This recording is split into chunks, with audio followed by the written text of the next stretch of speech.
screen starts glowing, and the film starts rolling. You wanna be knowing what you might be in for. So give the show a listen and find out what you're missing. Put yourself in position for the easy good score.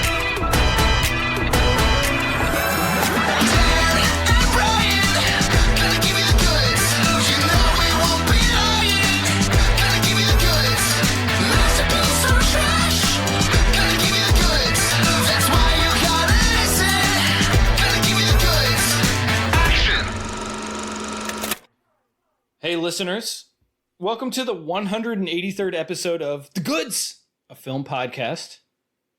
This is a special one. Brian, what percentage of episodes do I open by saying this is a special one? It's got to be at least 50, right? Yeah, I think it's about half. Okay.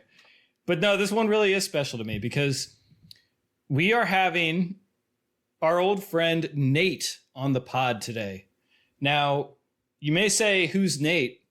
But if you're a loyal listener, a true Goods fan, you'll remember that back in episode 19, when we talked about The Apartment, Nate joined us to talk about that Best Picture winner. And now here he is again, 183, well, not 183 episodes later, episode 183, which is 164 later. There we go. That's something that Will Hunting would be able to do in his head, I think, that subtraction. But no, Nate is an old friend. We started a blog together back in 2010, although we actually all went to the same high school, all three of us. Nate and I also went to the same college. But Nate and I really became close, I would say, after college when we were writing for this website. And, regularly chatting and hanging out every now and then, going to see movies. Some really memorable movie watching experiences for me with Nate through the years. And I still like to trade emails with Nate, catch up with him every now and again. And we're like, hey, man, come back on the pod. Yeah, we need some Nate action here on The Goods. And so here we are. This is part of the stint of guest episodes we've been having following our month theme month and just leading into spooky season. And Brian's got a lot of fun planned for us for spooky season for October. But first, we're going to look at a movie that I think it's got a little bit of an autumnal feel to it. We're recording this late September, about to be October. I don't know. Am I crazy in thinking that there's a little bit of an autumn feel to Good Will Hunting, the 1997 Gus Van Sant film? No, I can totally see that. Yeah. The color palette is part of it. Yeah, it's very orange movie. It's Boston, but they're wearing like sweaters and light jackets. It's not like all super bundled up like winter. Yeah, and any movie that's set largely at a college just feels like a fall type of a movie. Agree. That's good. Yeah. So when I was catching up with Nate and we were talking about possible movies we could bring on, he said this one might provoke some interesting discussion. Good Will Hunting. I'm curious why that is, Nate. So why do you think this one's going to provoke some interesting discussion here? Well, the main reasons I was curious about talking about it is that I think it's a pretty important and even formative movie for a lot of guys of a certain age and a certain disposition. And I would include myself in that category. I watched this movie a ton when I was in my early 20s. Every girlfriend I had, we watched it. My parents and I watched it. My friends and I watched it. It was just a huge deal. Now, my feelings on it have changed over the past 10, 15 years, but that's also interesting, too, to discuss.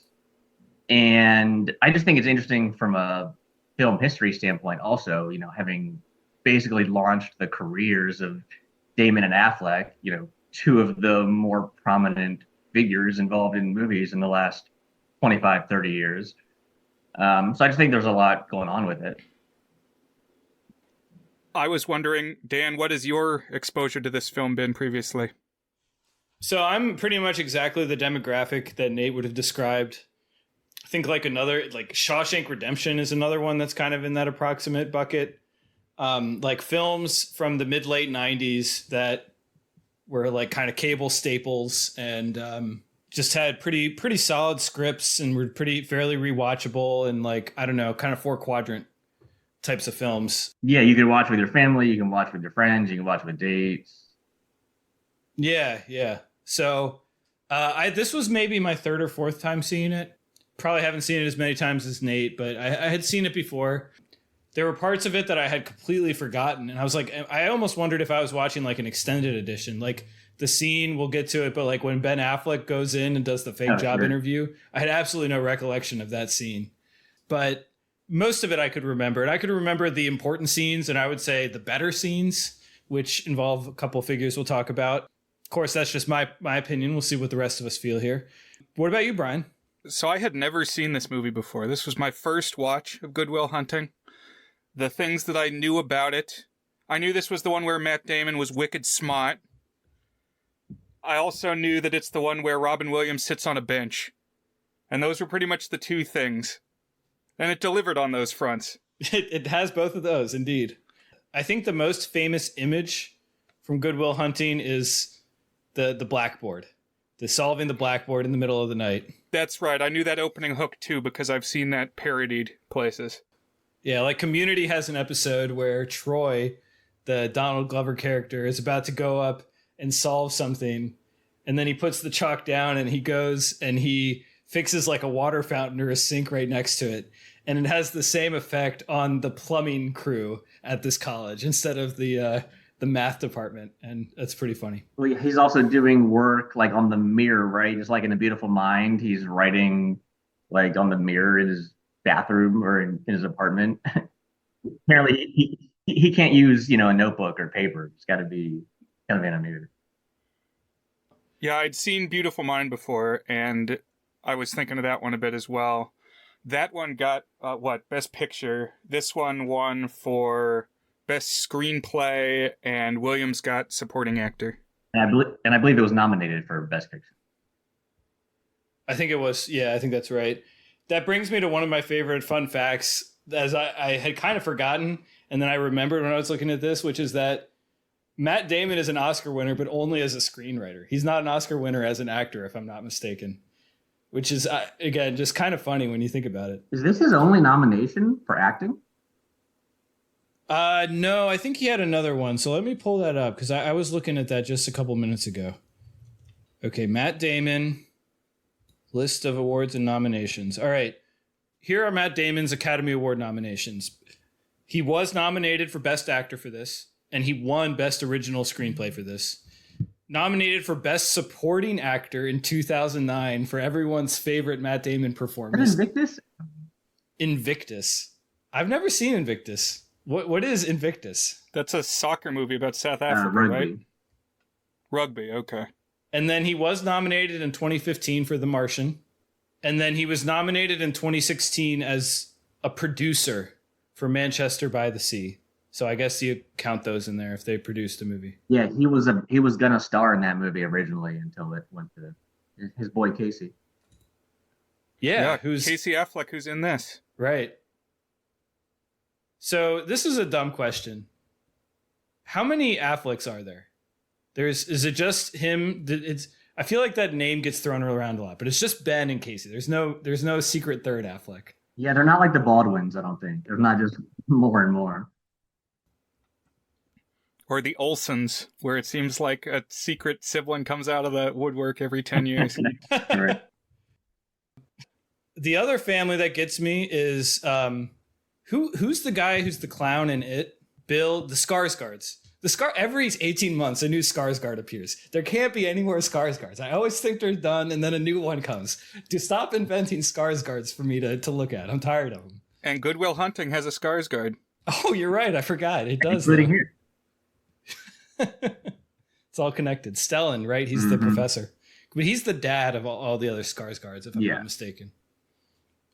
So yeah, the cast, we have Damon in the lead. We have Robin Williams as a significant supporting role, and he won the Oscar for this. Ben Affleck plays Damon's best friend. I think they kind of knew each other back in their film school days, and they had also appeared together in the Matt Damon Dogma film. I think that was before this, right? Or was Dogma after this? I'm not sure. I know Damon had done a couple movies before this, small roles. Dogma was later, 99. Oh, okay. I think both Damon and Affleck had a relationship with Kevin Smith that might have been through Affleck, because I think Affleck appeared in Mallrats, and Mallrats might have come before this.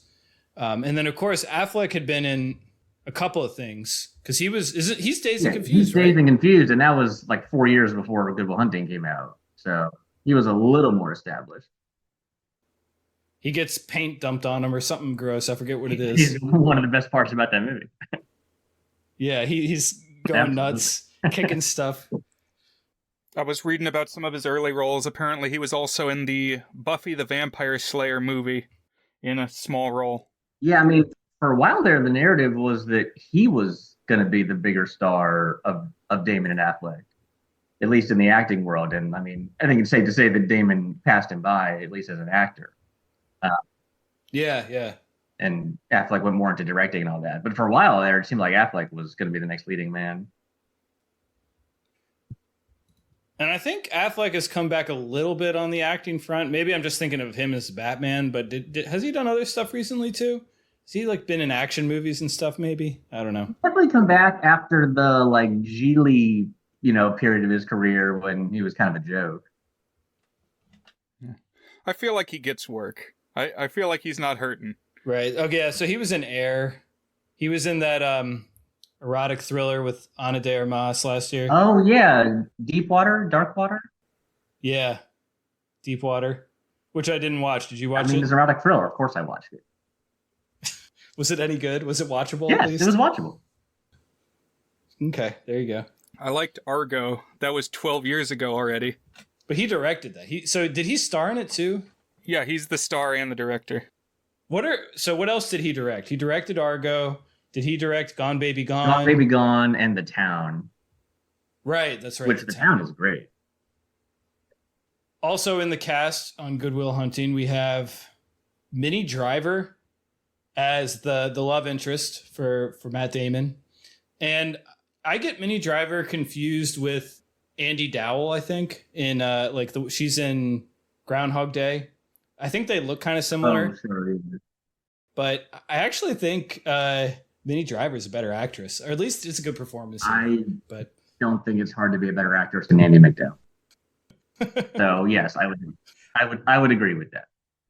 As much as I love Four Weddings and a Funeral and Groundhog Day, I always wish that there was someone else in her place in those. No offense. Groundhog Day, it's a problem in Groundhog Day. I mean, I listen, we love Groundhog Day here on The Goods, but that is always my least favorite part of it is Andie MacDowell. I would agree. And then we have Casey Affleck as the quirky, neurotic little brother. He gets some really funny moments in here. He has one of the iconic. He looks about 15 too. Yeah, it's funny. Those are the heavy hitters. So the backstory on this, I mean, we already said it. It was written by Affleck and Damon and stars them, so it's kind of like their vehicle. And the story is that Matt Damon had written like a one-act play version of this or something, a short version of this. And then he turned it into a feature-length film. And at first it was like a thriller. It wasn't just like a character drama like we have here. So he initially had it as a thriller, and he brought it to Rob Reiner. So he brought it around Hollywood trying to get people to produce it. Apparently, some people wanted to produce it with Brad Pitt in the lead. That would have been a different movie. Oh, and apparently Leo DiCaprio, okay, here we go. Let me just read this here. So this is from Wikipedia. Affleck and Damon proposed to act in the lead roles, but many studio executives said that they wanted Brad Pitt and Leonardo DiCaprio. So, well, Brad Pitt would have been interesting. Where did we last see Matt Damon and Brad Pitt together? I know what you're thinking of. Happy Feet 2? Is that where it was? That's right. They were the Krill having an existential crisis in Happy Feet 2. The animated Penguin George Miller movie. They played the existential Krill. I forgot about that. That's pretty funny. So there's a long-standing legend about the screenplay of this that basically, as it was floating around Hollywood trying to get people to produce it, it got in the hands of Rob Reiner, and Rob Reiner handed it to William Goldman. And because that handoff occurred, And William Goldman, of course, one of cinema's great screenwriters. And there's some stuff in here. I was thinking about this legend.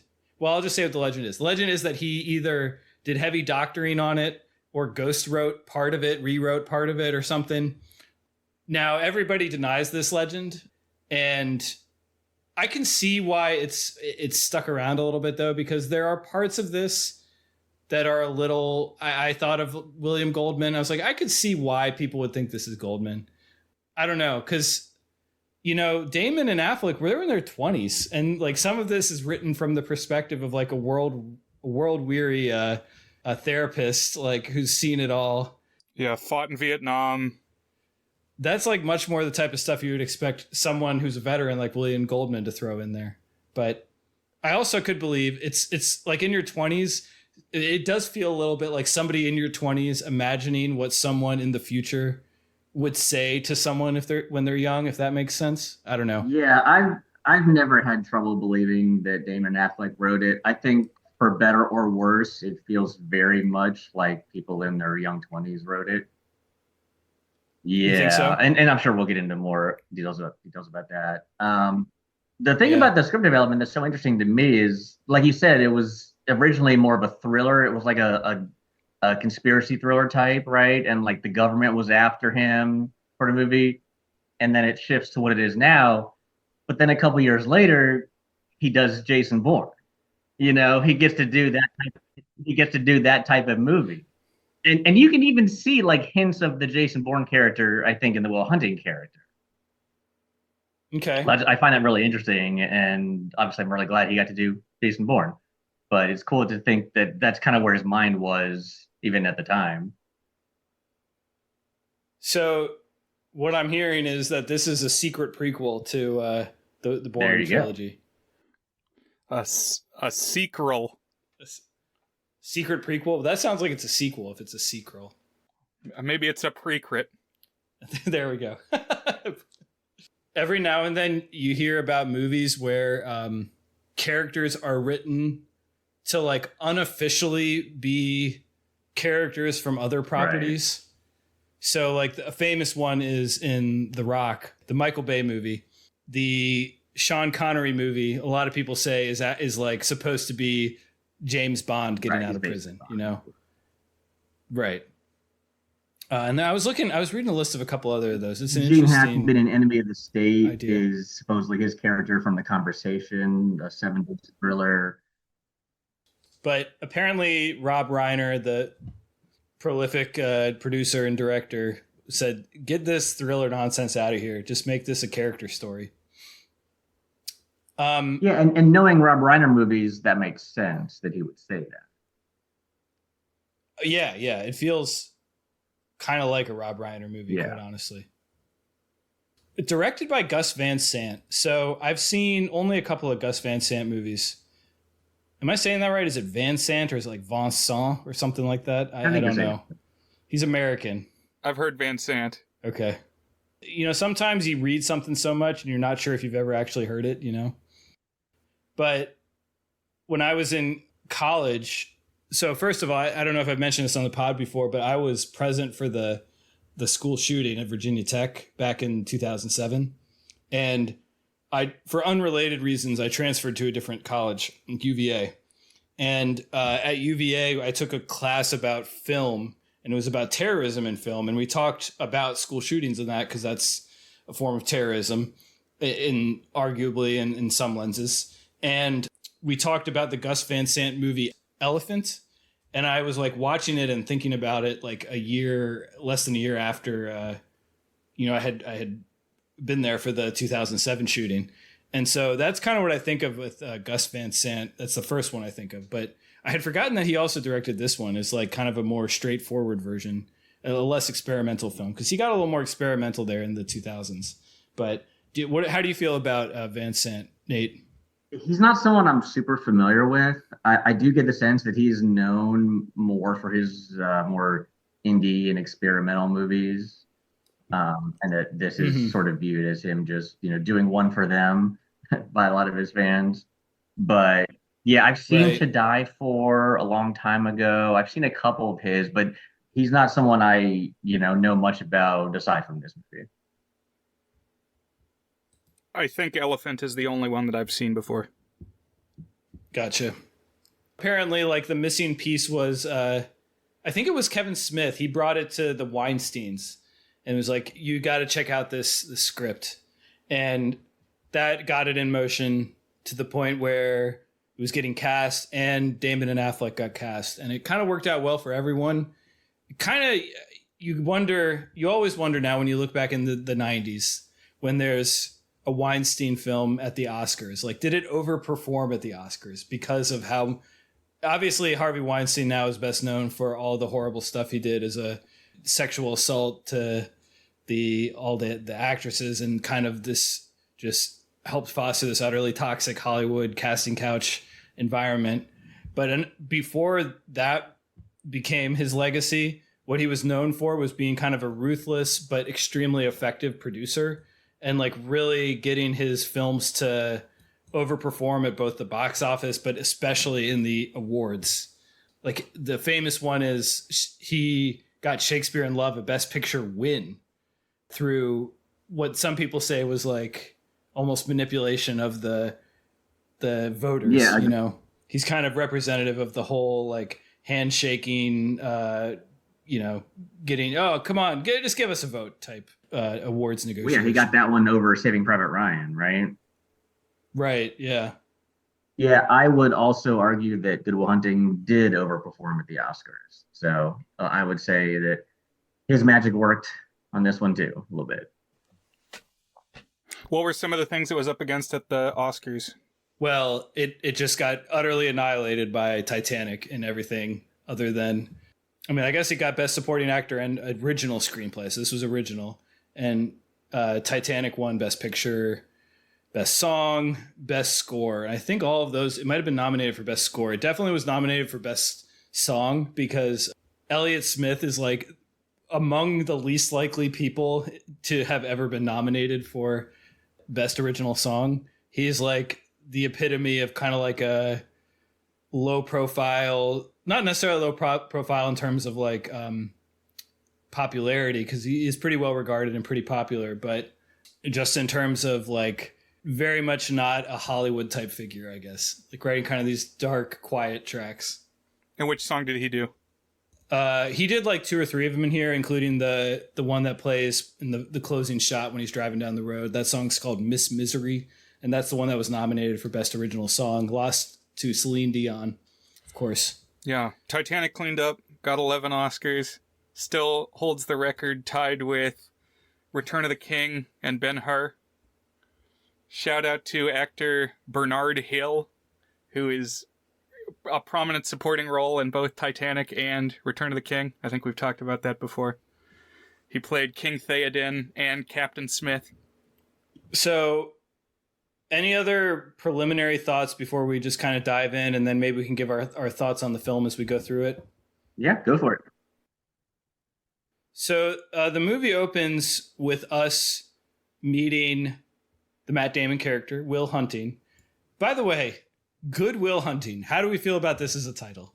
Good title, bad title, ridiculous?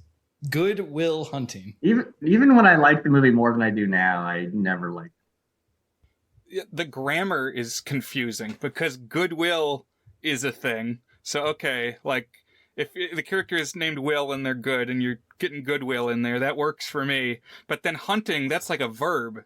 So is someone hunting? Is he hunting something? He's hunting for goodwill. That's the idea, right? Oh. He's hunting for goodwill, but he is Will He's Hunting. good also. But he's good. Yeah, that's important too. Yeah. Right. So the semantics are tricky. Goodwill, hunting for goodwill. Will Hunting is good. Yeah, why are you spending your title telling me that your main character is good? I'll figure that out for myself. I'm going to decide if he's good. That's how I feel about The Good Dinosaur. That's my least favorite Pixar movie. And he is a super duper mega genius.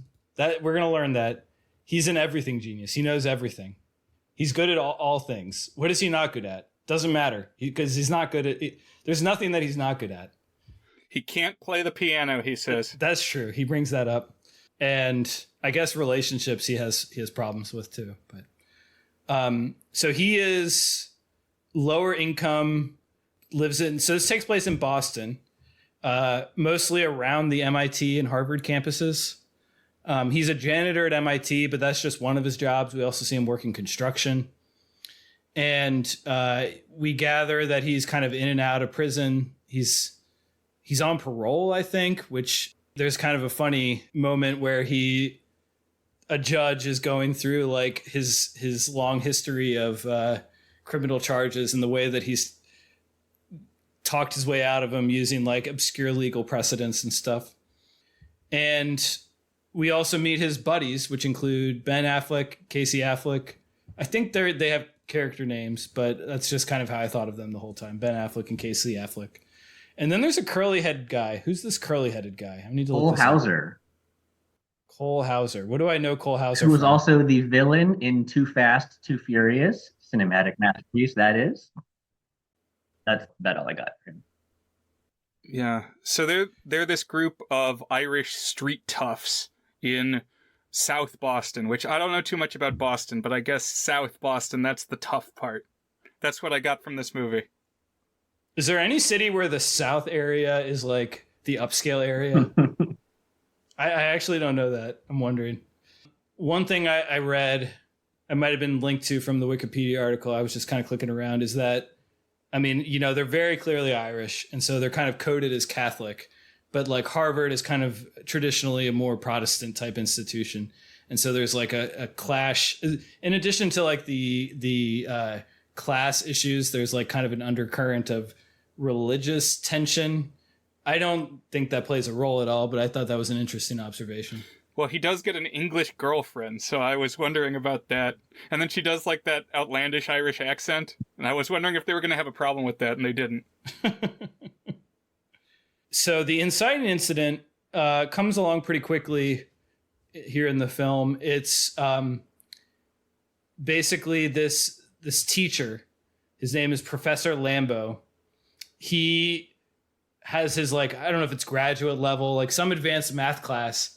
And he's like, here's the super problem. Can anybody solve this super problem? If you can, well, I forget, what is the prize that gets offered? You're just, you get your name printed in the school newspaper. And so like, it's who is smart enough to solve the super problem. And then he just leaves the blackboard out in the hallway conveniently. And so then here we get the iconic scene of Matt Damon as a janitor solving it in the middle of the night. And, oh my God, who solved it? We don't know. None of the students say they solved it.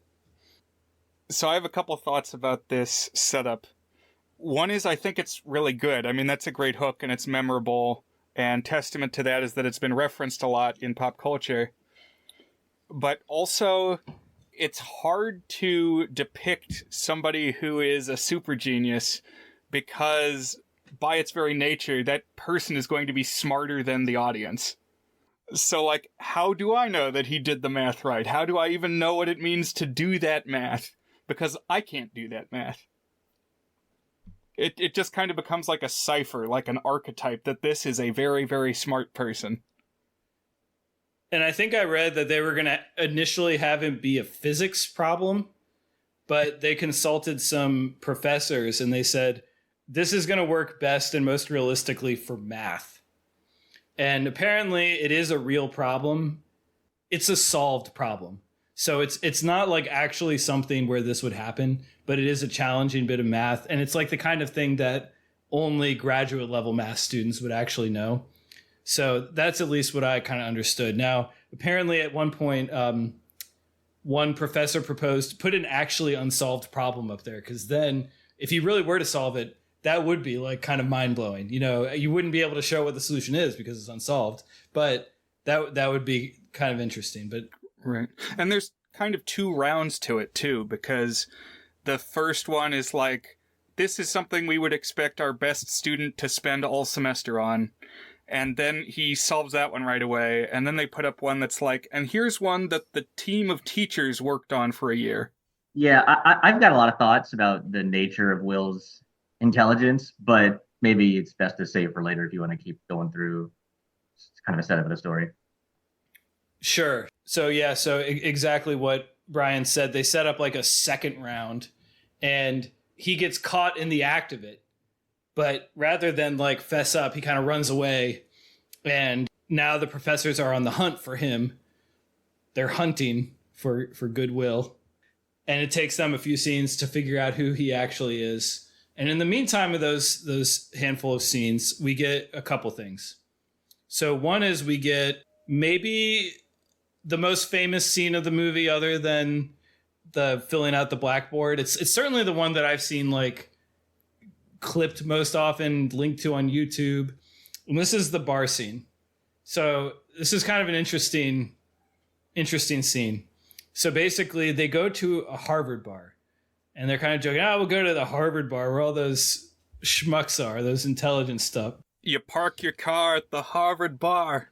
A lot of good Boston accents in this. Yeah, that's Robin true. Williams seems to come and go during the movie, but he's not from there. So the Afflecks and Damon are both Bostonians, right? I liked when Matt Damon was driving around with his Dunkin' Donuts cup prominently displayed in the cup holder of his car. Well, that's a recurring image is Dunkin' Donuts. Like every morning, Ben Affleck comes to get Matt Damon, and he's like, here's a coffee. Yeah, that's how you know it's really Boston. So, Brian, do you want to describe the scene in the bar? Oh, so the very memorable part of it is the line that comes at the end. That's where I've seen all over the place as well. So, Ben Affleck tries to make a move on this couple of girls at the bar and is not doing a good job of it, but then this like know-it-all guy steps up, but he's not actually wicked smart. This other guy who steps in, he's like a poser, I guess. He knows things, but not the right things, or not the right way. And so then Will steps up and shows that he has like an eidetic memory, and he's committed like every kind of book to memory. Philosophy texts and history texts and economics. I think this conversation is specifically about like early American agrarian economics. Right. He's like citing specific books and scholars and stuff. And this kind of antagonist in this scene, he's like a Harvard D-bag. He's got like a long ponytail, and he acts like he's smarter than everyone. And like he's kind of coming in and white knighting for the girls at the bar. And I don't know if that it's not that he's stupid, but that he's like just your basic kind of Harvard white collar smart, as opposed to the innate genius of Matt Damon. And Matt Damon has this excellent monologue, or at least memorable monologue, where he talks about it after like basically tearing apart how this guy knew all this stuff, and that he's just quoting other stuff he learned in intro level classes. He's like, years later, you'll look back and you realize you're the worst thing of all, unoriginal, or something like that. Yeah, it's like you're only regurgitating things you memorized, and you never think anything original. But then we come to learn that's how Will is. Yeah, so I was like, well, how is that different from what you're doing? It's the same damn thing. Yeah, can we do that now? Can we talk about just the nature of Will's genius?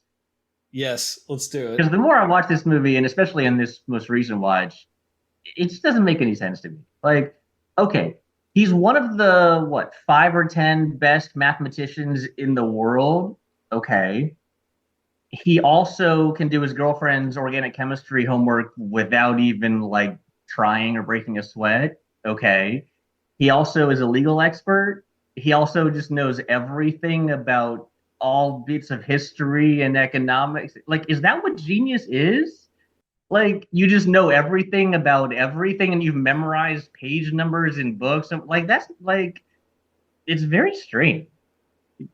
Right. I think this is astute, and this is what I was feeling too, is that this movie, it's so important that he's smart, but I feel like it doesn't really understand like what it is to actually be smart. Like, this didn't feel like a real person. And I know that's kind of part of the point, but like it doesn't really make sense to your point. Oh, he also like memorizes poets and stuff. Right. Yeah. Like, and he's 20 years old. Do we really think he's read all these books so many times that he's memorized all this stuff in every domain and academic interest? Like, and it just beats you over the head. Like, oh yeah, by the way, he's also a legal expert, and he can do his girlfriend's med school work also, like without even breaking a sweat. Like, Because there's like a fine line for genius between excellent memory and excellent reasoning. So like the mathematics is like you need to have memorization. You need to learn like what the past theorems are and how they relate together. But like the people who break ground in that also like really need to be great mathematical reasoners. So you need to like have that analytical style of thinking, which is like a different muscle than your memorization. But it seems like he also has all of the memorization stuff too. And yeah, see, he's read every single thing so far, right. And even if you're tremendously gifted in a field, you still have to work at it. If you're a chess prodigy at 15, you still study chess nonstop to become a grandmaster. You don't also spend all your time reading about, the economics of Virginia and this. And he uses the metaphor when he describes it. He's like, oh, it's like Beethoven playing the piano. He just walks up to it and he knows what to do. But like, no, the way that he did it is he devoted like 16 hours a day doing nothing but playing a piano for 15 years. And then he was able to be Beethoven, kind of. But he had to also keep working at it over and over again. So like the metaphor doesn't even really fit entirely, I liked that it had the example, actually Robin Williams brings it up, of that one like rural backwoods Indian prodigy, Ramonajam or something. So I'm glad that they had that to reference to kind of give us some kind of a context. Like, actually, sometimes, yes, this is how it is. But it does kind of stretch suspension of disbelief. I believe, Dan, you have a background in mathematics, right? Yeah, I majored in math. So what was that like? That's pretty far removed from my experience. Right. So the thing about math is whenever you get to like just the next level of math, it's totally different from the previous level of math. So just think about, okay, in elementary school, addition, subtraction, fractions. But then you get to algebra, and algebra is totally different from addition because now you have to be like, well, it's not just can I add and can I subtract, but it's like I need to fit it into this more abstracted version of math where a variable could be something and we need to figure out what that is, or it could represent a whole system of things. And how do I understand that? Well, then you kind of go one level up from calculus to calculus, which is even less physical. But even then, it's still sort of there.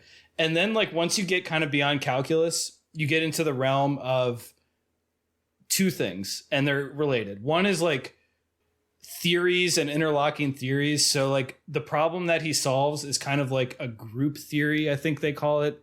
Like it has to do with like how you can apply systems of numbers to relate to other things based on like certain principles. But what it all really boils down to, like once you get to the 300 level of math and higher, and when I say 300, I mean like junior level. So this is like people who are majoring in math, is like, it's all proofs. That's what it is it's proofs. It's like, here's this statement. How would you prove this statement? I have these input parameters. How would you prove that this statement is true? Using what you learned in this class about how these different types of groups interact and stuff. And then, yeah, it gets even like more abstracted and like just impossible to physically imagine. And I to be honest, I barely graduated. Like I had a bad GPA in college. I've talked in the past on this pod about how college was like not the prime of my life. Part of that was academic. And so I honestly don't remember all that much from what I learned in college, but I do know that it's like, it's hard to envision it is the thing. So I could understand like if they had made him a pure math genius, but I think adding in all the other stuff is where it does get a little silly. Like Nate said. Yeah. You just got to pick one.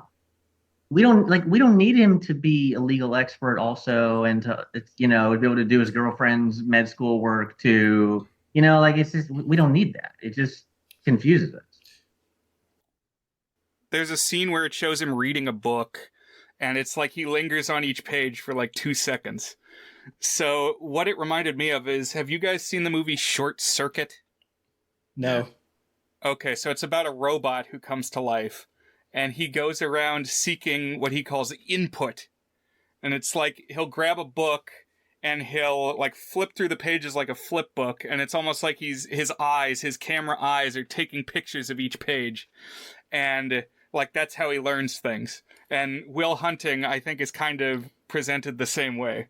It's like he just needs to look at the page for a moment and then it's stored, which, yeah, makes more sense for a robot than a human being. I mean, he doesn't even seem to like any of this stuff. And I know that's kind of the point, but there's no sense of like, oh, yeah, as a kid, I realized I loved math because of X, or I started playing chess and I beat all these older boys or older people. And I realized I liked X, whatever. It's just like he's 20 years old and he just knows everything about everything, even though he doesn't care. Just kind of strange. I don't know, kind of, this is maybe getting ahead a little bit, but like, I think what works in this movie for me best is like less on just how smart is Will Hunting and just what will he do with how smart he is, and more about the fact that like, okay, we accept that he's smart and that he has opportunities and stuff. How does he deal with the challenges in his life, the relationships in his life, with that as a given? Right. It's like he has a gift. How's he going to use it? Right. And I think some of the stuff where he's like trying to get a job, if I had to guess, like the whole kind of third act subplot, oh, what is he going to do with his genius, is a little bit of a hangover from when it was a thriller. Because you can see how that might fit in more with like the NSA trying to hunt him down or whatever, like to be part of it. I feel like that was probably more of an element in the very original version of it. So are you saying you want it to be like even more just focused on the relationships? I think the balance that it has is not quite right, because the stuff that worked for me was less of the, like, what job is he going to take? What theorem is he going to solve? Type of stuff. And the professor coming at him like he's got to do something great with his gift. I mean, it kind of thematically plays in, as we'll see with some of the other characters and the dilemmas. So I feel like it's not horribly unbalanced, but my favorite parts are more, I mean, the relationships with the three kind of people he gets along with, the Robin Williams character, the Minnie Driver character we'll get to in a second, and then the Ben Affleck character are what I thought were most interesting here. Yeah, I agree with, I think, most of that, but I also, and maybe this is a bigger picture discussion, I also think the story in general is a bit thin, especially for a movie that's 2+ hours long. And yeah, and especially on this most recent watch, I spend a lot of like just like the main kind of middle chunk of the movie just kind of going, what does Will need to be doing? Like, what does he need to achieve before the story can end? Like a lot of time, it just kind of feels like we're just kind of just hanging out in Boston, and like that's fine. But it's just like I don't know what we're driving towards a lot of the time. So like I know what you're saying. You might want it to be like even less of those old, thriller aspects. But I kind of wish we were driving towards more, something more concrete than just his self-acceptance. Yeah. I feel like there may be a difference between watching this movie for the 4th time and watching this movie for the first time. Why do you say that, Brian? Well, I liked it. But also, like, the other thing that I knew about Good Will Hunting is that it has very high reviews. Like, on Letterboxd, the top reviews are, like, all very high. And it just seems to have kind of made its way into the culture in maybe an outsized way. But there are definitely people who think highly of this film. Oh, yeah, absolutely. I mean, I think it's like ranked in the top 150 films on Letterboxd by average rating. And I think, to Nate's point, what he kind of opened this with and why he picked it is like, it's kind of like a sturdy, likable film. That's not to say it's doesn't have problems. It made me think, Brian, a lot of the other one where Robin Williams plays a dramatic role. What's that one called? Dead Poet Society. Dead Poets Society. That's what I was thinking of too. I think at some point there's enough material to do a movies about teachers month. Oh, there's a lot there. Oh yeah, absolutely, yeah. We could do Stand and Deliver, Blackboard Jungle, Mr. Holland's Opus. There's a lot of stuff that we could do. But of course, we've done Dead Poet Society, and now we've done Good Will Hunting. Are you guys fans of Dead Poet Society? Brian gave it a very strong rating, and I gave it a mediocre rating. What about you? Yeah, I'm not a big fan. I can't remember exactly what my complaints were. It's kind of hokey. I felt that the platitudes are more platitudinous in Dead Poet Society than this one. Mm-hmm. Yeah, there's some of the platitudes here too. Robin Williams has some Hallmark card moments in his conversations with Will. So maybe we should introduce his characters now. So he shows up, the one guy at the bar, and then the famous line is the girl that Ben Affleck was initially trying to hit on is Minnie Driver. And as they're leaving for the night, Minnie Driver basically gives Matt Damon her number. And then Matt Damon finds, I guess, another bar or a restaurant or something where the D-bag with the ponytail is, and says, "You like apples?" And the guy's like, yeah. "Well, I got her number. How you like them apples?" And holds up the number that he got. So how you like them apples? It's kind of a weird setup. It's like you have to expect that he's gonna like apples, because what if he I'm did? curious, Brian, especially having not seen this before, like how did that play for you? So I knew it was coming because that was like one of the only lines that I knew was in here. And yeah, like, was it just coincidence that they found that same guy again at another bar? I mean, I don't know. It's a little moment of triumph. It works fine. It seems like something that it was like a line that was in Matt Damon's head, and he's like, I need to find the opportunity in a script to say this. Definitely. But you're right, because it's kind of it's awkward because it's driven around you going up to someone and saying, "Do you like apples?" Like, when have you ever just walked up to someone and said, "Hey, do you like apples?" Like, what? Right, and there's no, it's not like a callback to something. Like apples were never discussed before, you know. What if he just said, "Do you like apples?" And the guy said, "Yeah." He's like, "Okay, thanks for telling Walked me." away. Just walked off. Gives him an apple. Oh yeah. To see if he was giving out apples, that would make more sense. "Do you like apples?" "Yeah, okay, here, have one. I got a whole bag of them right here."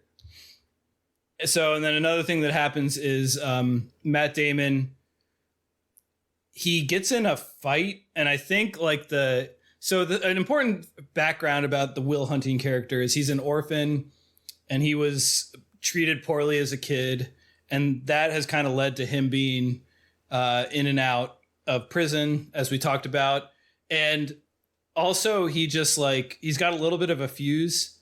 We see it once or twice, but I think he comes across some guy who might have bullied him as a kid or something and gets in a really gnarly fight with him. And then the cops arrest him, and he kind of, as he's getting pulled away, he kind of strikes at the cop too.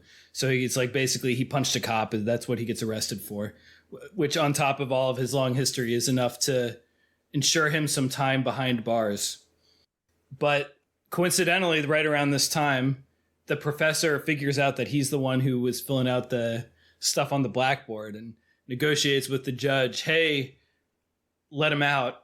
And the judge does, which this all happens off screen, but the judge does on the condition that Will start seeing a therapist.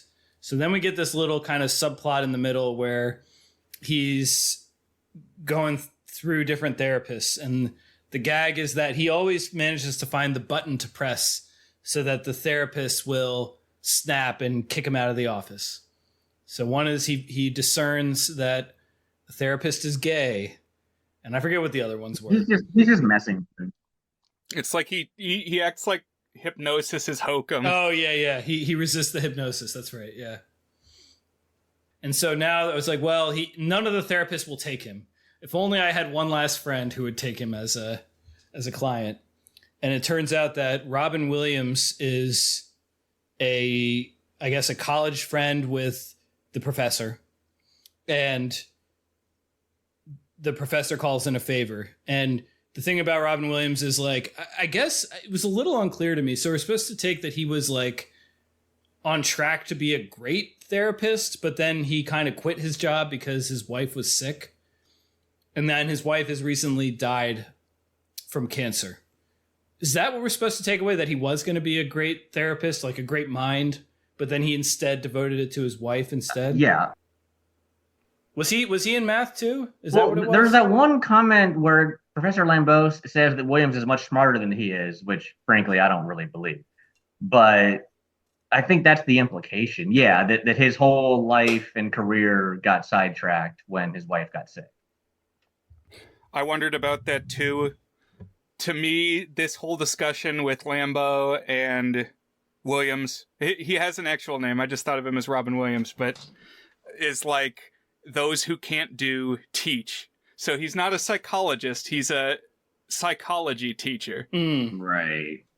Interesting. And just the discussion of like, what are the various levels of prestige of being a teacher? He's also, can I say, I think he's a pretty bad therapist. I mean, we might get to that later. Yeah. Let's talk about the therapy sessions. So the first one goes kind of poorly because a similar thing, Matt Damon basically discerns from environmental clues. By the way, I guess that's another genius thing is he's also Sherlock Holmes. He can take in these environmental clues and form a complete hypothesis. Basically that Robin Williams' wife recently died and that Robin Williams is having a hard time grieving with that. And Robin Williams comes close to snapping, but then is like, I'll see you next week, basically. He kind of snaps. He like chokes him. Oh, I forgot. Yeah. He throttles him. This kind of kicks off their tumultuous relationship. But go ahead, Nate. Why do you think he's a bad therapist?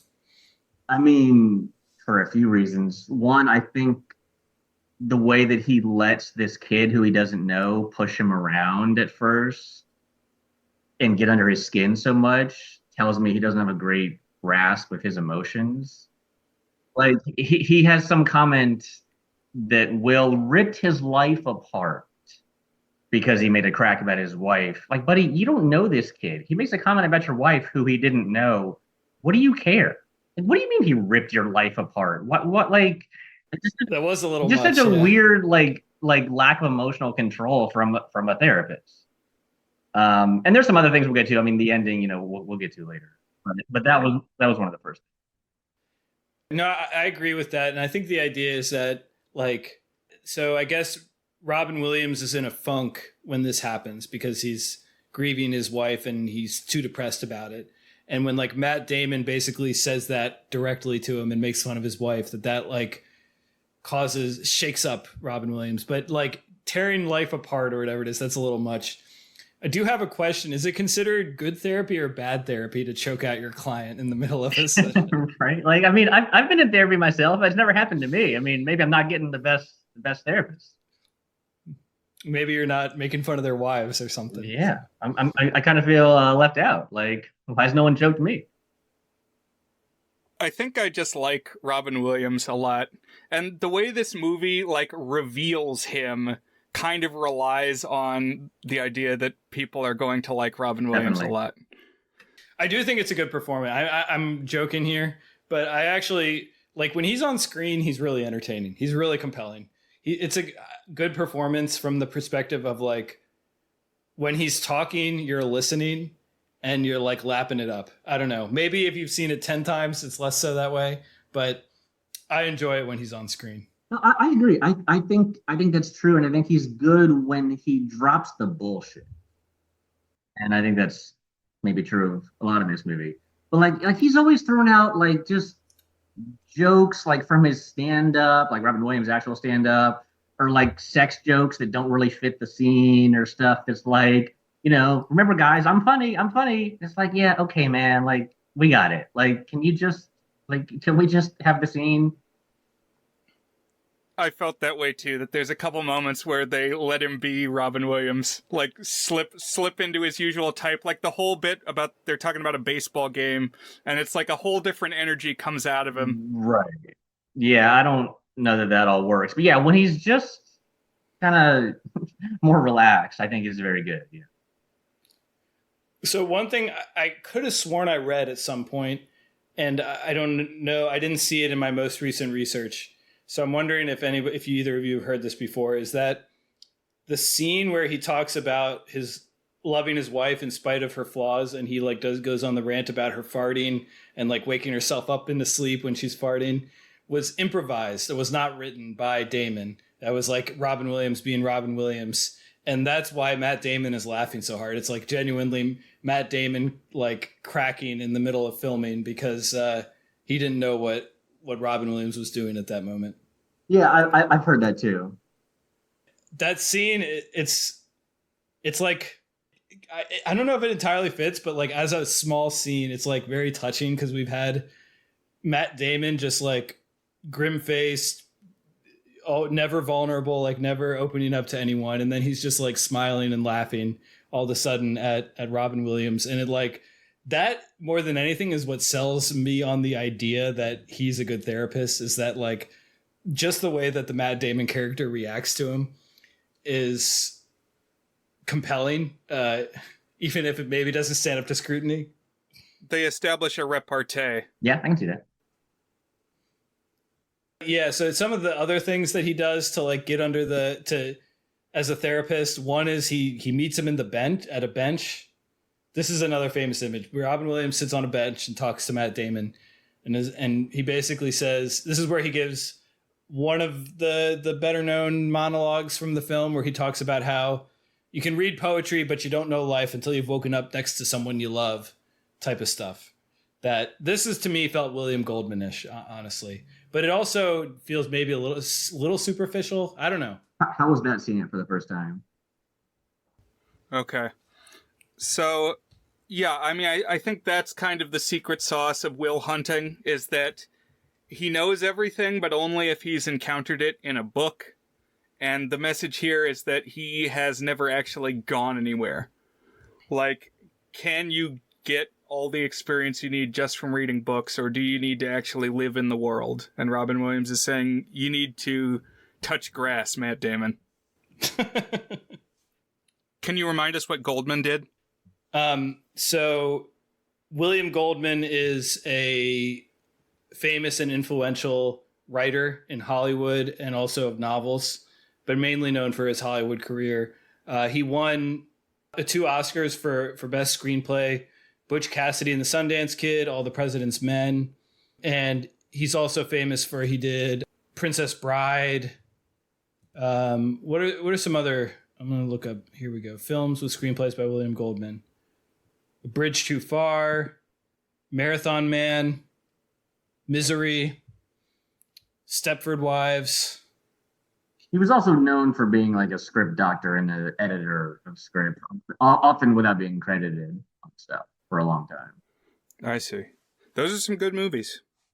He's like one of the iconic screenwriters. And he also, part of the reason he became famous is he wrote a best-selling memoir of life in Hollywood called Life in the Screen Trade or something like that. Adventures in the Screen Trade. Adventures in the Screen Trade. That's what it is. And that's like a play on another book that was called Adventures in the Skin Trade. But I think that Goldman's book is probably more famous at this point, but I'm not sure. Maybe just because I read about movie stuff, it's more famous. Another thing he does is like in these therapy sessions, he's like, all right, we're just going to sit here until you start talking, Matt Damon. And so they just sit there staring at each other. And eventually Matt Damon does start talking.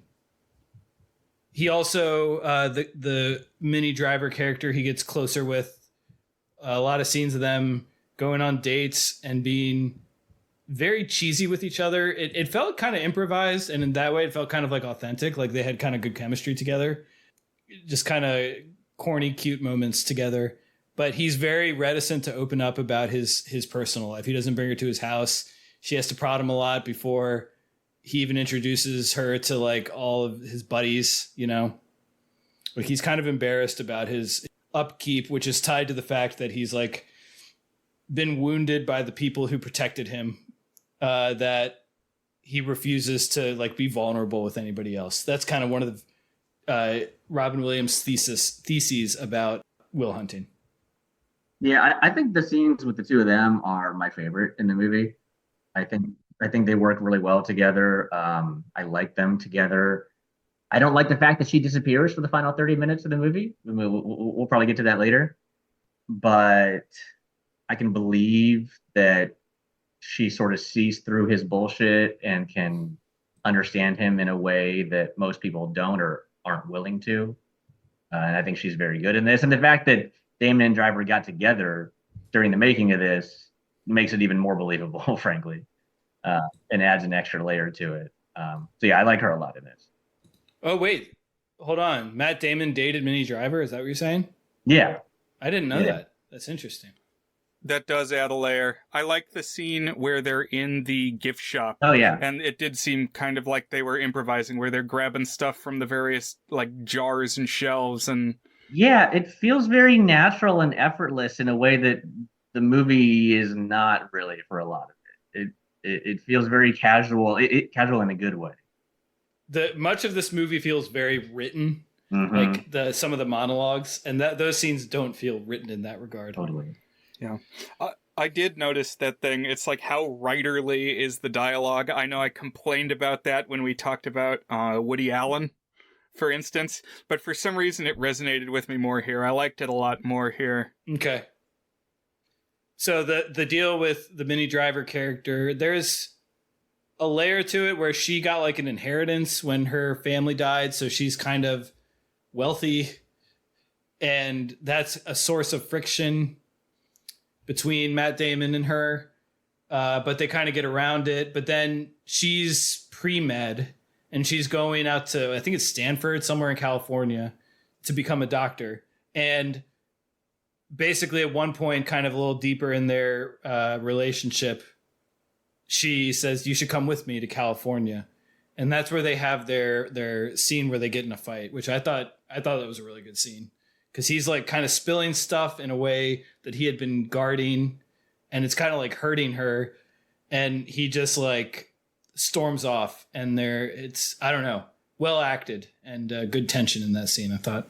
Yeah, the way you know it's good is like it's like too painful for me to watch the end of that scene. Like I feel so bad for her. Like it's I have to look away. It's tough. So he kind of turns her down there, and then he later turns her down again on the phone. And at that point I was like, it's almost better for, like, she should just go. Like, she really shouldn't be, this guy's too much trouble. Like, what guy is worth it to be turned down again and again and be treated like crap, you know? Yeah, I'm used to the online dating scene where it's like they got a million options. It's like to blow it twice, you don't have chances after that. Right. And she's going to Stanford, deciding to be a doctor. Like she'll have plenty of other suitors. Yeah, like an attractive young woman who's going to be a doctor in beautiful California. Boy, there's no way she's going to be attractive to anyone else out there. She'll be fine. Meanwhile, Matt Damon's therapy sessions are kind of reaching their endpoint, as is the semester in general. And the professor's like, well, the work that he's done with us has become famous, and now all these people want to hire him. What is he going to do with his life? I like this thematically, although I still feel like the scenes, it's just kind of repetitive. It's like they want to hire him. Well, I don't know if I want to be hired by some company. I just want to be a Boston guy. Well, now, they want to hire. Well, I don't know if I want to be hired by the NSA. I just want to be a Boston guy. And it felt a little repetitive to me, this subplot, because they're like trying to convince him that he needs to get a real job, that he can like make a real difference in the world because he has a very unique intellect.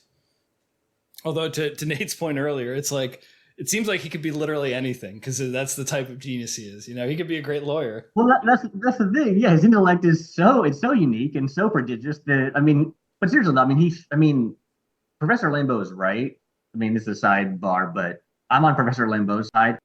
Better off if Will did something with his brain instead of getting drunk every night and working construction for the rest of his life. Right. And this kind of sets up there's a few thematic conflicts here. So one is like, basically, is it better to have professional success or is it better to follow your heart and love people? But then there's also the layer of like, do we owe it to society to fulfill our potential, or is it okay to just be happy to be ourselves? And I feel like those two themes are kind of working together, but also not quite working together. It's kind of treading a line. I don't know.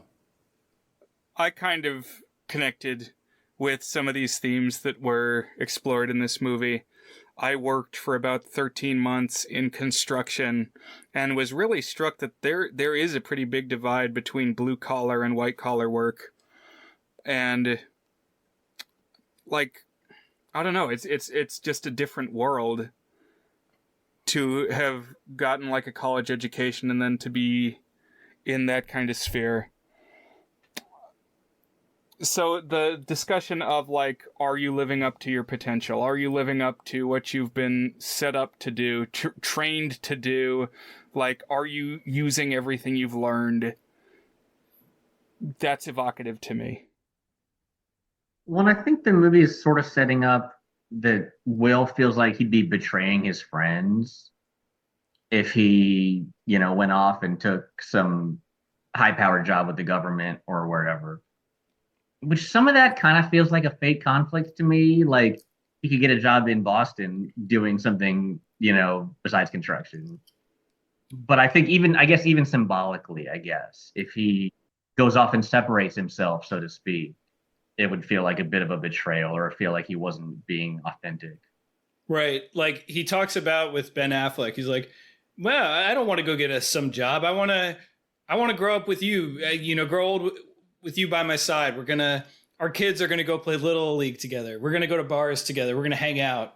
Like, okay, just do that, except get paid $150,000 a year doing chemistry, Not like construction is the only job available there in Boston. Yeah. He's like afraid to leave the nest. Totally. And I think that scene, by the way, where he tells Affleck that and Affleck shoves it back in his face is the best scene in the movie for me.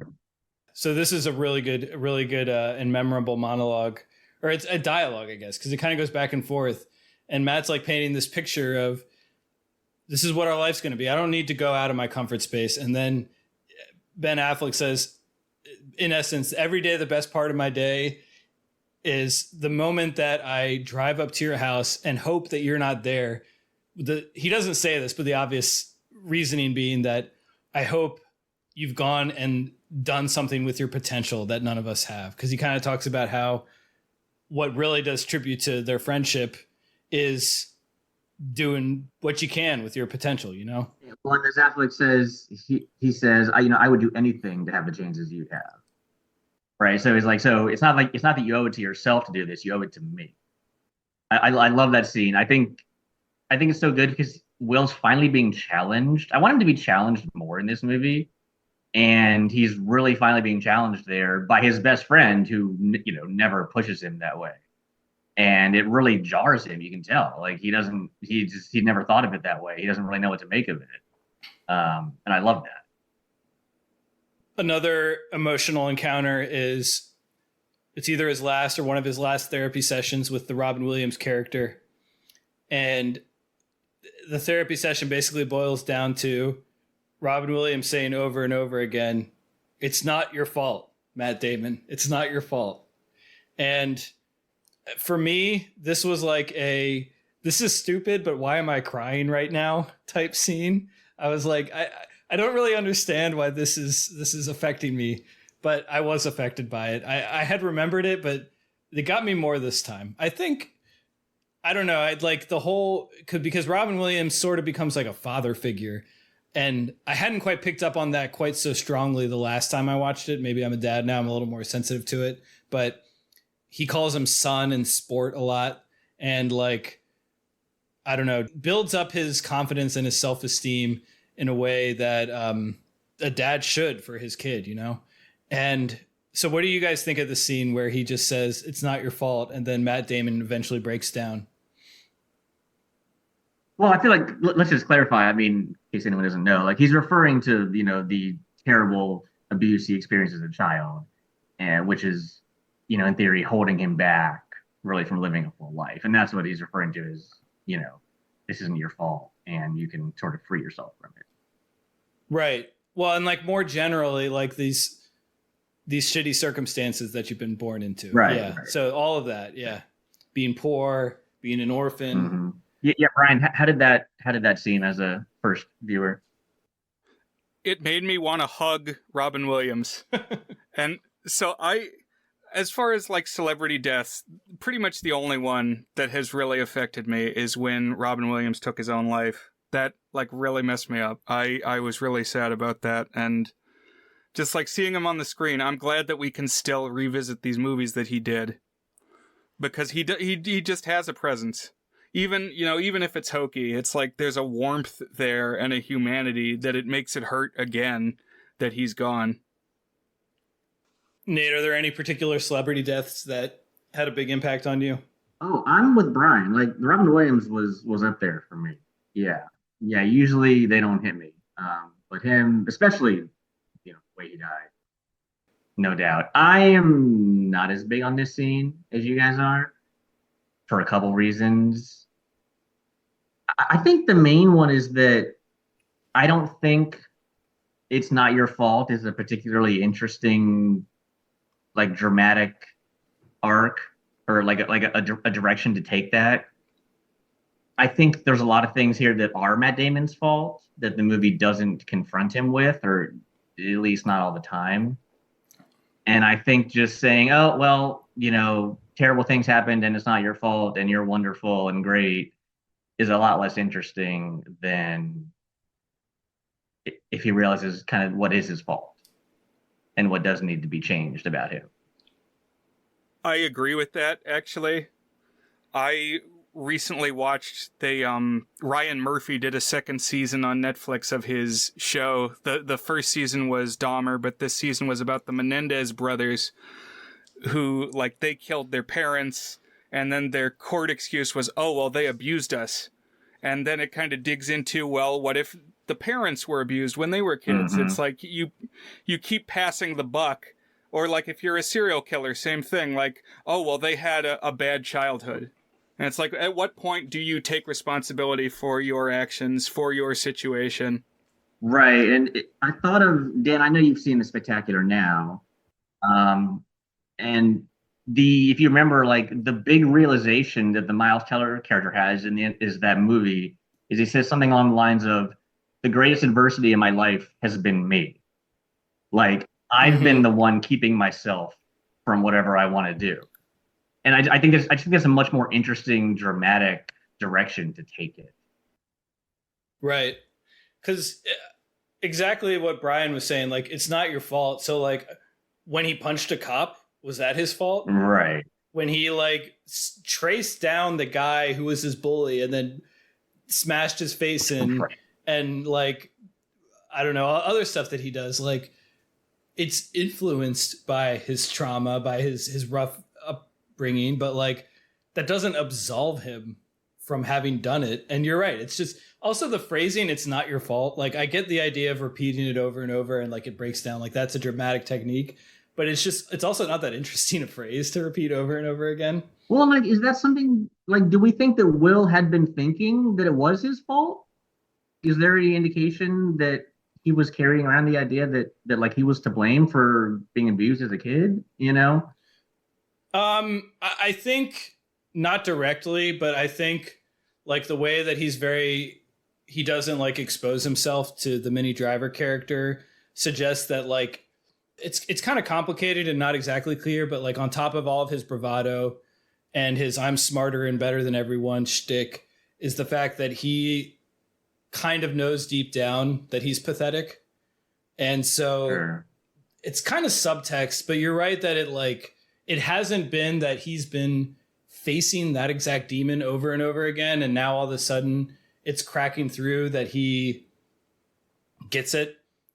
It's like, it's only been the subtext. So when he says it over and over again, it's like just cracking through subtext or something. So again, for me, it's like, I don't know entirely why it works. It did make me emotional, but yeah. Well, it obviously works for a lot of people. I mean, like, there's a reason it's such a famous scene and such a famous movie. Mm-hmm. I think part of it is that Matt Damon acts well in that scene. It's like you can see him breaking down and connecting with Robin Williams. And that comes back to like part of what this movie works is like when it's a little less overwritten and more just about like the acting and the chemistry of the people. So I don't know. Yeah, definitely agree with that. When it's not trying so hard, I think it's a lot better. Like I mean, this is sort of a separate thing. I like the Professor Lambeau and Robin Williams kind of subplot.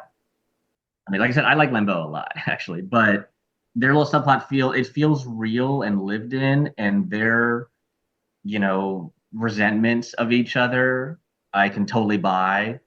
And there's a good texture to all of that.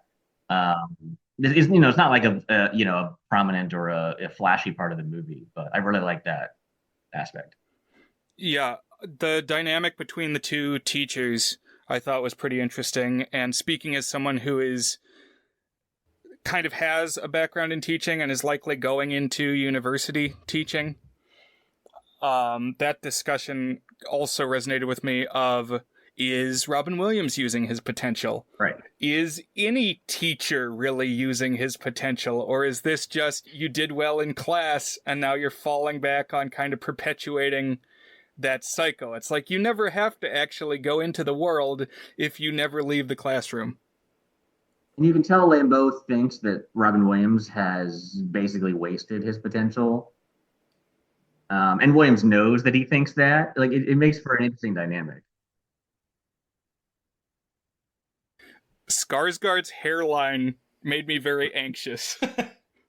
Like, he's got this receding hairline that's very far back on one side of his head, and then the other side is combed over, and I don't know. I was anxious about it.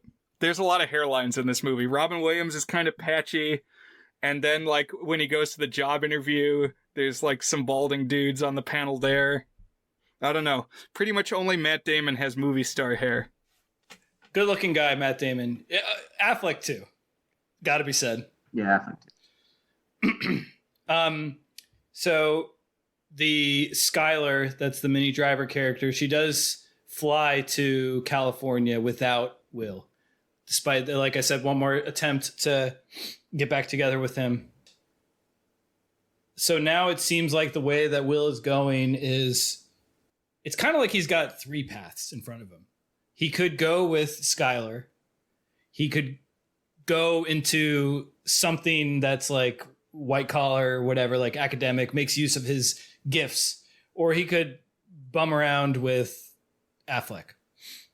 And so now Skylar leaves. So that kind of wipes out that one. So then he finally accepts, all right, I guess I am going to take a job. I guess I will do what Ben Affleck says. I will do something with my potential. But then, just when he's about to start that job, he drives off to California to reunite with Skylar. And we get a couple of little grace notes on there. There's a payoff on the Ben Affleck bit of that the best part of his day is hoping that Matt Damon isn't there. And then, of course, one day Matt Damon isn't there. And similarly, Robin Williams has been trying to help Matt Damon to open his heart to love. And the way that he does that is he talks about how when he fell in love with his wife, he told his friends, I have to go see about a girl. And so he writes a note to Robin Williams and says, had to go see about a girl. And so the last line of the film is Robin Williams saying, son of a bitch stole my line, or something like that. And then we get a shot of Matt Damon driving off into the distance as Miss Misery by Elliott Smith plays in the background. It's not a perfect movie. I'm always okay with ending a movie with a car driving off into the distance. Maybe that's shallow, but that's automatically going to be a good way to send a movie off in my mind. Dazed and Confused, a whole bunch of others. What's the one with Cruel Intentions? That's what it's called. Doesn't that have them driving off together too in Cruel Intentions? I don't know. Any movie where they're driving off together. Do Revenge from like 2 years ago was a teen comedy that it was like, I was kind of mixed on the ending, and then they drove off in a car together. I was like, okay. I mean, they kind of drive off in a car in Thelma and Louise. Sort of. The part that was kind of weird to me was So we had the preamble where Ben Affleck says, I always hope that one of these days I come by to pick you up and you're gone. And then they give him a car. And then Affleck's surprised. Yeah. And then they're surprised when he's gone. It's like, well, you kind of enabled this whole thing. That's true. Yeah, they gave him a car. Yeah. Like, the car's not in the driveway. I don't know. Yeah. Like, why are they even coming to his house to pick him up for work if they've given him a car? And I also thought it's funny how Casey Affleck just doesn't skip a beat. When he's like, oh, sweet, I get to sit in the front seat. That actually made me laugh this time. Yeah, he doesn't care whatsoever about Will not being there. He's just like, I get the front. Yeah, I mean, you sort of touched on this a little bit with the Skylar stuff. Like, yeah, I don't know, man. Like, he tells her he doesn't love her. He basically tells her to go away. And then, other than one brief phone call where he also doesn't tell her I love you after she does, they have no more conversations the rest of the movie. Like, are we even still sure that she wants him to come? Like, it's presented as though he's going to get this grand romantic, like, he's riding off into the Stanford sunset. Like, I don't think he deserves her. And I don't think she probably wants him there. So one thing that was not clear to me is I don't think we know one way or another for sure whether he's reached out to her prior to this. Like, I think we're probably supposed to think he hasn't and he's just going out there on a whim. But I also don't know. It's not clear. I think it's symbolic enough just that he's leaving the town. Like, all that needed to happen was for him to leave the proximity of like 30 miles outside where he had started from, and that's enough. Right. That's definitely true. I just think it's kind of an unearned, like, happy ending that, like I really want to see her face when he shows up at Stanford. And then, yeah, so I'm also wondering, what does he do out there? It's like, I kind of feel like he still has to face down, what does he want his career to be? It's not like you choose, I am going to be married or I'm going to have a job. Right. Like, the reason that Robin Williams had to do it is because he had to take care of his wife full time because she had cancer. But, okay, so like, Minnie Driver doesn't have cancer. So like, let's say that she does take him. Let's say they get together, they're deeply in love. Okay, what are you going to do? You're going to go work construction? You're going to go work for the NSA now? I don't know. I think I was wondering, because oftentimes what movies like this will do is like, there'll be like another job opportunity that he turned down or something like that. That, oh, he ended up going and taking that one or something like that. I felt like it was missing one thing. Like, what is he going to do when he gets out there? That would have like maybe make it feel even more like that's why he drove out there, you know? But right. I don't know. It makes me think a lot, or I compare it a lot to Kicking and Screaming, the Noah Baumbach movie, which at the end also has a character who's roughly this age, try to make a grand romantic gesture on a whim. Is that the one where Will Ferrell is a soccer coach? No, it's the same title. You're right. There is a Kicking and Screaming movie. Yes. Right. Same title, but no. So yeah, he tries to make this grand romantic gesture and it fails, A, because life doesn't work that way, and B, because he didn't deserve her and he wasn't prepared for it, and he hadn't done the work to make it work. And that just feels like a much more honest and just insightful direction to take it. Like, I agree. Like, Will needed to get out of this town, but it still feels like an unearned happy ending to me. That's actually a very good contrast. Kicking and Screaming, phenomenal ending, by the way. So good. So good. Great movie, phenomenal ending. Because he does this monologue at this airport to this woman who happens to look a little bit like the girl that he's chasing down. Yeah, yeah. And it's like basically spilling his feelings to this airport stewardess, as if like he's doing it to the person that he's trying to, or not stewardess, this woman who works for the airline. And she's like, okay, well, you know what? I actually can't get you. I'm sorry, Brian, I'm spoiling Kicking and Screaming. Listeners, jump ahead 30 seconds if you don't want the end of Kicking and Screaming spoiled. And she's like, yeah, I can get you on that plane. All I need to see is your passport. And he doesn't have his passport with him. And that's when it kind of kicks it to him that, like, you don't just do a grand gesture and now you're in love and now you have a relationship. Like, I don't know. It's poignant as a finale. Totally. And I feel like the not having the passport is sort of a metaphor of just him not having his shit together and not deserving her and not being ready for what he thinks he's ready for. Yeah. Like you said, you got to have a job and a wife. Not one or the other. But yeah, that scene and then the final scene of kicking and screaming, which is actually a flashback scene. It's such a good ending. So that pretty much wraps up the story of Good Will Hunting. Brian, last time I said I said we're going to have Nate on, we're going to talk about Good Will Hunting. I said I'll workshop something with the goods mixed with Good Will Hunting, but I couldn't come up with anything. You suggested, is it Good Will Hunting? We could say when it's time to rate. Did you have any other goods related puns here? That's pretty much where I landed. Okay. Nate, we kind of talked through a lot of your thoughts, I think, as we went through, but what are there any other things here? What are some other thoughts you have on this movie? Some things you like or some things you don't like? Yeah, let me see. I'm kind of looking through some of my notes here. It's a really small moment, but I love the moment when Skylar is out with all the guys at the bar when Will's finally introduced her to the guys, and Affleck is telling his story about his like uncle, possibly fictional story about his uncle who got busted for drunk driving. And just the way with Casey Affleck like interrupting him and they're like, dude, like you know this story before, like shut up. I love all of that.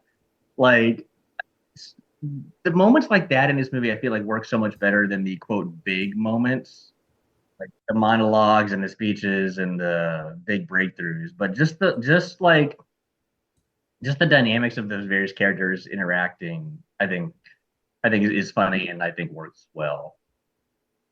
I think Casey Affleck was perfectly cast as the kid brother who got dragged along. Right? He's really funny in this. He's also the guy, he gets, again, one of the famous lines, "My boy's wicked smart." Oh, I did sort of want to mention, yes, a little more on the negative side. I mean, you sort of touched on it, but the way that Will just randomly assaults that guy, all because he, picked on him in kindergarten 15 years before, I think it's kind of strange, and it makes me dislike him in a way that I don't think we're meant to. Like, buddy, like you can't just go up on random people and just start pummeling their face into cement. Like, that's not how it works.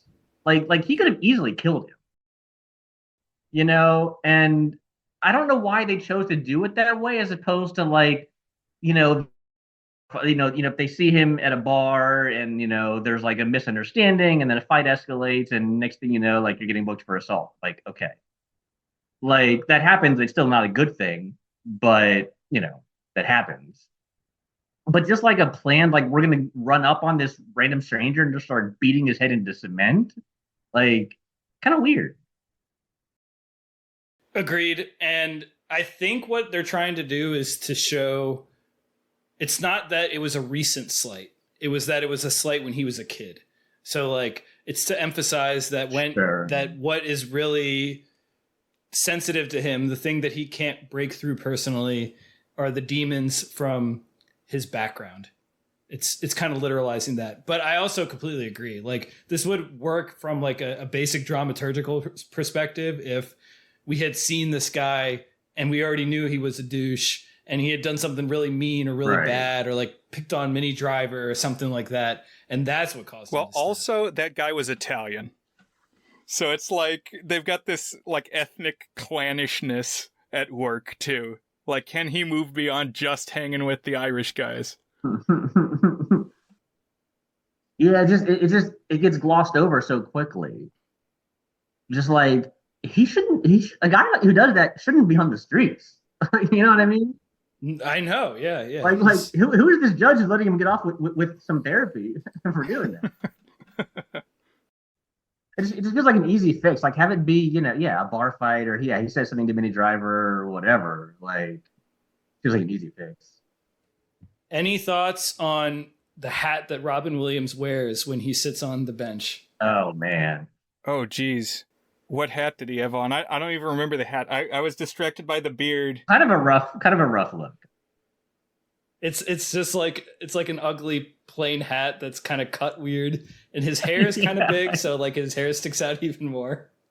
Yeah, most of the time I was just thinking about his hair. It reminded me of on The Simpsons, there's an episode that starts out with they're talking about like a hole in the ozone layer, and you shouldn't go outside unless you wear like maximum protection sunblock or are very, very hairy. We recommend a class 7 or Robin Williams level of hair covering. Yeah, that's always been his thing. Yeah, he looks pretty ridiculous in that scene. And I don't know. Like, is that intentional? Do you think? I don't know. I just think it's a 90s thing. Anytime someone looks weird in a 90s movie, I'm like, oh, it's the 90s. People just look like doofuses. Right. Yeah. You can chalk it all up to that was the past. This movie ends with Robin Williams gonna like travel the world, and it made me think of like the end of Aladdin. Oh, interesting. I was thinking End of Holdovers, the professor type character who is also like, as a result of the main character getting another chance at life, going to kind of run off and get his own life back too. Like The Holdovers. It's a good movie. I think The Holdovers is probably a better movie than this movie. Interesting. I'm not sure. I need to think about that because I think I have them pretty similar tiers, but yeah, similar. I can see that. Let's see. Anything else? Just seconding again that I don't know.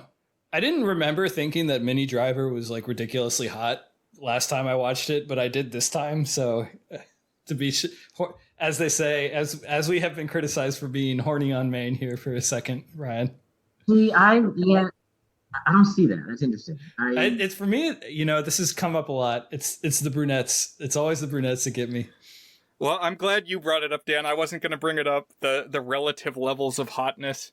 But yeah, she didn't blow me away. Like, if you're the smartest guy on the planet, or like if you're this like amazing once-in-a-lifetime talent, I don't know if she's the one who steals your heart. But I did. I bought the chemistry. I thought she was funny and charming. Yeah. Yeah. But as far as like a knockout, I don't know about that.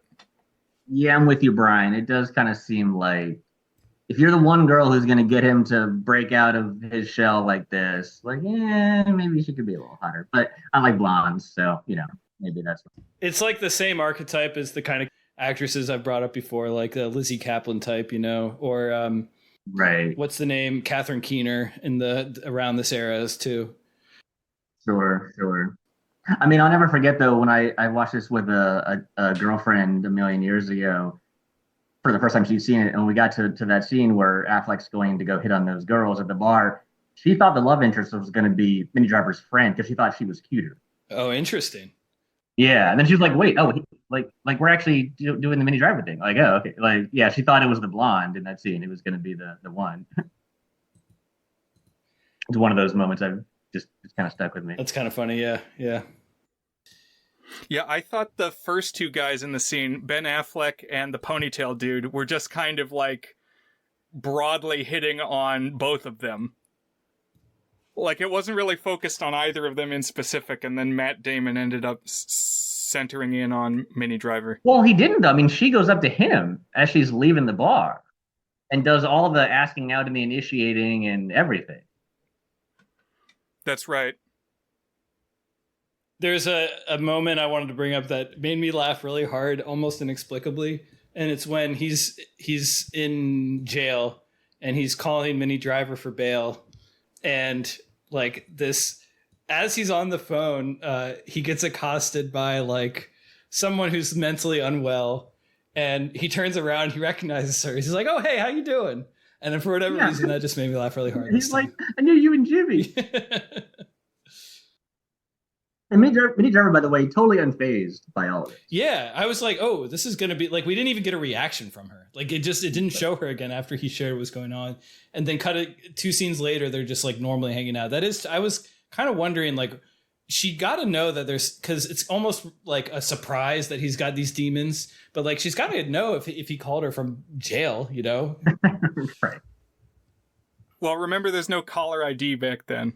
Although it could have been the case where it's like, this is a call from the correctional facility. Well, no, but he did know. He did say, "You're not pre-law by chance, are you?" Because I think he's telling her what's going on.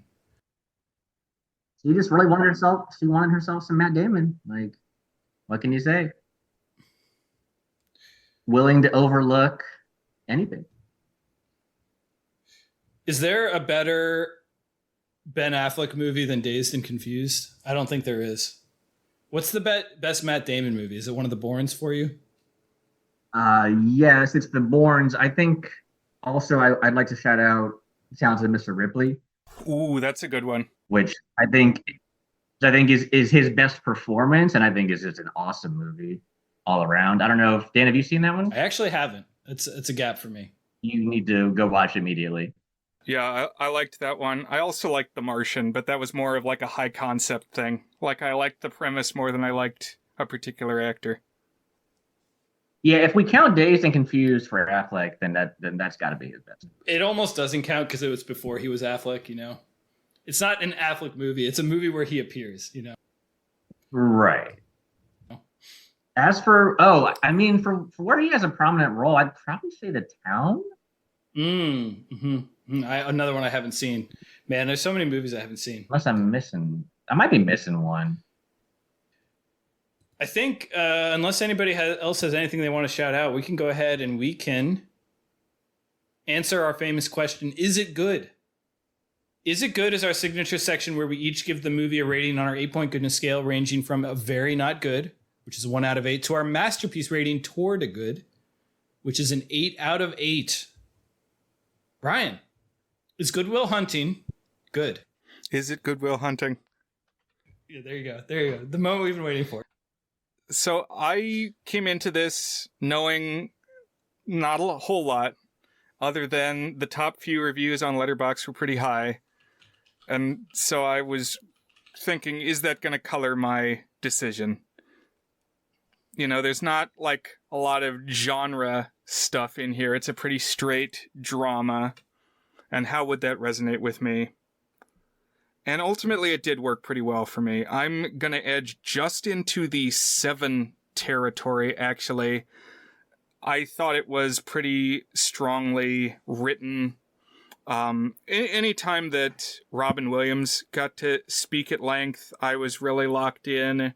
And then what really solidified the 7 for me was there's the scene where Damon rejects the NSA offer and kind of like in one long rant rebuffs the military-industrial complex. Which, yeah, on the one hand, it's like, this is what like any edgelord college student would tell you about why America is bad right now. But it was one uncut take. It was like the camera pushing in on Damon's face and just this rapid-fire dialogue. And it's like, okay, this is a talent here. Those are my thoughts. I'm glad to hear you liked it. It is a likable movie. I'll go now and give my rating. I've been kind of snarky and critical, but I do think as overall watching experience, we mentioned it, and I bring it up all the time now. I feel like a broken record, and I know Nate's with me on this one because we've talked about it in comments on a review site before, but it's too long. Right? Why is this movie over 2 hours? This is your classic 100-minute movie. This is like if you were to say what kind of movie is 100 minutes, this is the kind of movie that's 100 minutes long. And yet here we are, it's over 2 hours. And I think you're right, you feel it. I really feel it like somewhere between the second and third act when it's just like kind of repetitive, like what's the job offer going to do? What's the next therapy session going to be? Is it going to go okay with Minnie Driver? And like kind of a lot of pieces of those work individually, but it just kind of drags out. Totally agree. I also think there's like entire scenes that could be cut.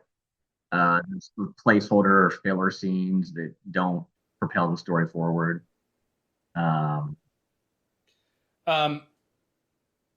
But it's still really watchable, and there are good moments that are really good, and just like all the actors. I can't think of any main actor here who it's like is not doing a lot to improve the film, or at least like being very sturdy and engaging at worst, you know. And there are moments that just get me emotional and engaged, and it's kind of conventional. Like everybody, it's predictable that you maybe don't know exactly where it's going to go, but you can tell from about the, like, I don't know, 30-minute point, maybe 25-minute point, like where it's going to go. And in most movies you can, because conflict needs resolution, and you can usually tell what the resolution is going to be. But it is a little conventional like that. That said, I know I'm kind of going back and forth here. I just think it overall works as a watching experience. I don't think it's a surprise that it's endured a little bit.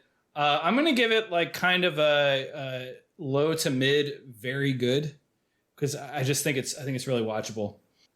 And did bug me that just how conventional it feels and how long it is, and parts of it don't work, but it's iconic, There's just a lot of it that registers. So not perfect by any stretch, but there we go. Nate, is Good Will Hunting good?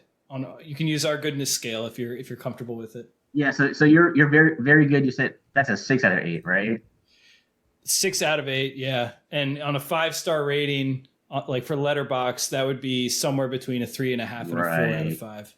Well, this is definitely a different answer than I would have given you 10, 15 years ago on this one. I think now I'm going to give it a 5. And we call that good, so it's a 5 out of 8. Call that good. Yeah. I know I've been critical and nitpicky of stuff a lot on this, but there are definitely iconic moments, and when it sort of gets out of its own way and it's not trying so hard, as we've said, I think it works well. Like you said, I agree with you. The actors, I think, are very good, and this movie wouldn't work without a talented group of actors in all of the lead 5 or 6 biggest roles. Wouldn't work at all. But despite its flaws, it is a watchable and a good movie. So I'll give it a 5. So the answer is, it is good, Will Hunting. There we go. Episode 19, episode 183. Hope it's not episode 347 before we have you back on, Nate. That would be 164 episodes from now. I plugged that in my Google search bar here just to make sure I had the right number a minute ago. I mean, if you want to do Rear Window right now, I got to make dinner otherwise, and I don't know what Brian's schedule is, but otherwise I would dive right into it because I just watched it like less than about a month ago. So, and I've watched it within the past year. Maybe we can do that soon. Yeah, I'd love that. And I to be clear, I liked it a lot, but I had a lot of questions about how or why you think certain parts of it work. That I want your take on it. Yeah, it's definitely a movie that I love talking about, and I think there's a lot to talk about in it. Yeah. So it's a date. We'll make it happen. Maybe like I don't know, sooner rather than later, because we got a couple things on the calendar, but not too much. Yeah. So this was really fun. Any other movie recs? Something you watched recently, Nate? I know you watch a lot, and you always have interesting thoughts. I haven't seen any contemporary stuff that I've loved lately. I've seen a few things in theaters lately that I haven't particularly loved, but I don't want to just throw out negative ideas. So I don't know, but watch more Hitchcocks if you haven't seen the big ones. Yeah, maybe we can talk Hitchcock when we talk Rear Window. That would be good. Yeah, like I don't know, like I feel like last we talked, you hadn't seen some of the Vertigo. Obviously, Rear Window, Notorious. Yeah, I have a few more I need to throw on there for sure. Yeah. So that's my recommendation. Brian, we're about to enter spooky season. What are we going to be watching and discussing next week?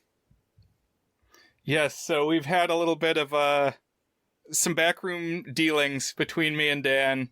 Corrupt bargain, like the election of John Quincy Adams. We've been in a smoke-filled room talking through what happens next after this episode. Because if you dug into the logistics of it, probably what should happen is a dedicated Dan pick. But we've talked about, okay, we've had this like string of episodes that kind of throw off the usual pattern where it's guests picking the movie. And so I told Dan, I've got a lot of Halloween movies burning holes in my pockets, and could I please take the next episode, and he said yes. And so to kind of keep it coherent, cohesive with what has come before, I thought, why not make the first episode of October continue this trend of having a guest who joins us? And so the movies that I want to toss on are Teenagers from Outer Space from 1959 and The Lost Skeleton of Cadavra from 2001, which is, I think, a stylistic homage to a lot of movies from the 50s, but especially Teenagers from Outer Space. And I'm going to have join us one of my classmates from the film school program at American University. Her name is Lindsay.